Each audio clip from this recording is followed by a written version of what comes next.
Hello, and welcome to an Arkham Horror the card game video. I've been playing this game a long time, but I haven't really made any content on it, and I really want to, especially when I'm playing a deck I really love and I really want to share with people. So, I made a Winifred deck. We're playing through Hemlock Vale, and the thing I really wanted to do with Winifred is I wanted to make her, unlike any other rogue, I wanted to make her a real support character. Now, there is a very strict list of cards in the rogue card pool that could be considered support cards, and I'm pretty much trying to put all of those in one deck and make it work. So let me talk you through some of those decisions and where the deck is up to at the moment. It's currently on about 14 XP or so, maybe a little bit less than that. But it's still doing some really good things so far, and later on, oh my gosh, it's going to be incredible. So first, let's talk about Winifred. She can do anything. She can be pure clues, she can be pure fight, and whichever she's doing, she always has 5 in feet, so she can always evade the big elite, and also she can always evade any enemies that are on her if she was doing just clue. So very versatile investigator and really fun because you get to play all your cards a lot because you get to give your deck a bunch. So the first card, which when I first saw decks using this, I was a little bit skeptical, but we have the Crystallizer of Dreams. Now this card, you might think, ooh, if you're Winifred, you're going through your deck a lot, and that means a certain someone is going to show up quite a lot. Now, they might, but that's fine. This thing is just really not that bad to deal with. It comes into play exhausted. So the first time it comes in, it doesn't even matter. So let's say you're going through your deck 1.5 times every turn. Well, it comes in on the first turn, and you do the rest of that turn. So you go through your deck another 1.5 times. And then next turn, it still just about readies. You just spend 1 action evading it, and then you can just go through your entire deck again. So very minimal impact of this certain card. I did think about taking Stealth level 3 just to directly counter this card's existence, but that's not really worth it.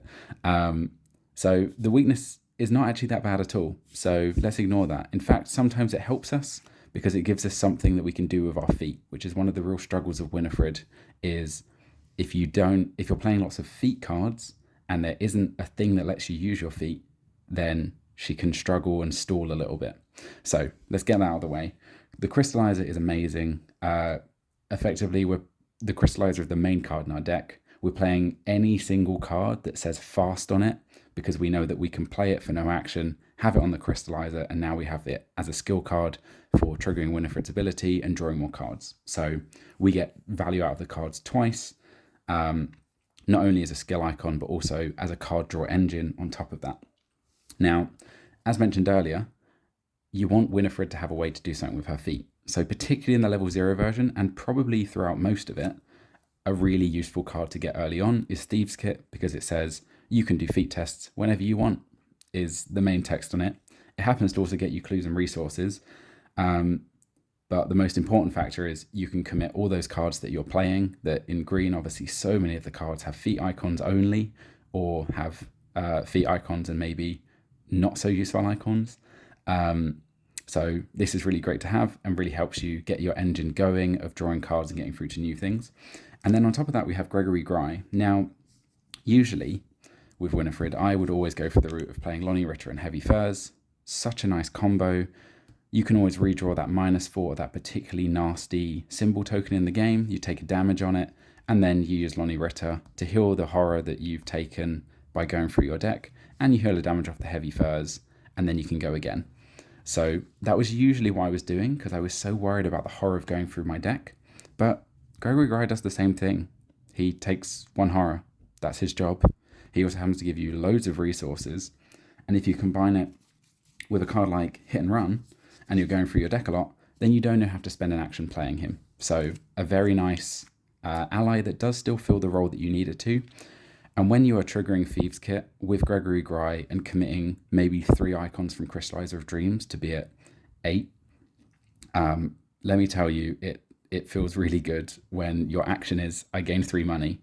Oh, also I get a clue. The clue is nice, but the money's the really important bit. So it's such a good amount of money that you earn from just doing your basic investigates. and really helps you take advantage of a lot of the have a lot of money cards, which are some of the things we'll be taking later. Now, this was how it started out, and there were kind of a bunch of skill cards early on. It was kind of hard to find the crystallizer and make it work. So a lot of the next experience has gone into setup cards to make it easier to get your crystallizer down, have a thieves kit, and then start seeing all your events. But the most important support cards coming out of that are as follows. Firstly, we have Black Market, probably the best support card in the Rogue card pool. Usually always using this on my own deck because my deck is designed to be filled with fast cards, which means people don't have to consider, oh, do I want to spend an action on that? You don't have to worry. It's just have an action. Or rather, it's no action at all. Sometimes it is, in fact, have an action. But also all the rest of the cards are just generally very useful to a lot of people. So on top of Black Market, we also have Friends in Low Places, which has been upgraded very heavily and will reach the full 10 experience on it eventually. So currently it's fast, great, doesn't take an action. You look at 9, and also you get to reorder the cards in the order you want. I've left a few check marks off because I'm really greeding it to get those last experience points with Refine. But once it has these two as well, then usually when I'm playing on myself, I'll probably be drawing about 6 cards because most of the deck is tricks and gambits. And then after I've got set up enough, I can probably play it on someone else if I need to, or they can play it on themselves currently if it's in the Black Market pool. So a really great setup card and a really great support card. Because remember, if you're reorganizing the top 9 and your 9th card is a weakness, you can just do all the stuff with the cards you've already got on the table, maybe spending an action to draw the next card because you put the best one on top and use that to have on the table. And then you can just kind of sit back and know your weakness isn't coming up because you know it's the 9th card down for quite a while. So that can be really nice as a way to support other players, is getting rid of their scary weakness. Then on top of that, we've got some other things that people can take advantage of. And it's important to remember, Friends in Low Places is also an event, so it's feeding our crystallizer as well. We've got Ace in the Hole. I don't necessarily need those 3 actions. I might. Someone might as well use them. And this card will probably be played every other turn, or maybe every single turn later on. We've also got a Leather Jacket, which is so that Winifred can have a little bit of damage soak because Gregory Gry only has 1 hit point. So that can help. But then we've got a bunch of other great events to help support. We've got a single Honed Instinct. I think this is the way you should play it. I have no upgrades on Honed Instinct, and I don't think I ever will. It gives you an action and gives you an icon. That's what we want. The better version, Swift Reflex, is great for giving to other people, especially if you're also giving those people other money with Bank Job. But it also lets you interrupt. So if someone has an enemy appear out of nowhere, you can just quickly grab that off them and they can go on with their turn. And then to add to that, we've got 3 easy marks, which help us draw through our deck very fast. And also, I'm pretty sure if 2 of them are in the Black Market, because of the ruling on as if the card were in your hand, it means that you can actually play 2 in a single action. So someone else can have, for 1 action, they can gain 4 resources and draw 2 cards. And in fact, if there's also a Swift Reflexes, they can gain 2 resources and draw 2 cards, all with no action, which is pretty swell. And then lastly, we have some encounter protection, because Winifred does have a 1 in heads, and for now I haven't spent XP on getting counter espionage, but this is really great. Also, if it comes up in the Black Market display, people can play it, and then they can pass it off to maybe give the enemy from the Clover to the fighter, can make a huge difference. There's also a bunch of other cards in here. So we've got Narrow Escape because it's particularly nice with the crystallizer. We've got a Pilfer so we can get clues in big bursts or from particularly difficult locations. We've got a couple of backstabs to deal with that enemy and also help with other enemies. We've got a single gun, although I don't think I've ever actually played or used this card, so maybe that will go out eventually, or I'll probably just upgrade to a better gun.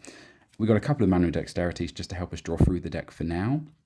Eventually it will be a lot better if these are events, I imagine. And then that's all of the deck.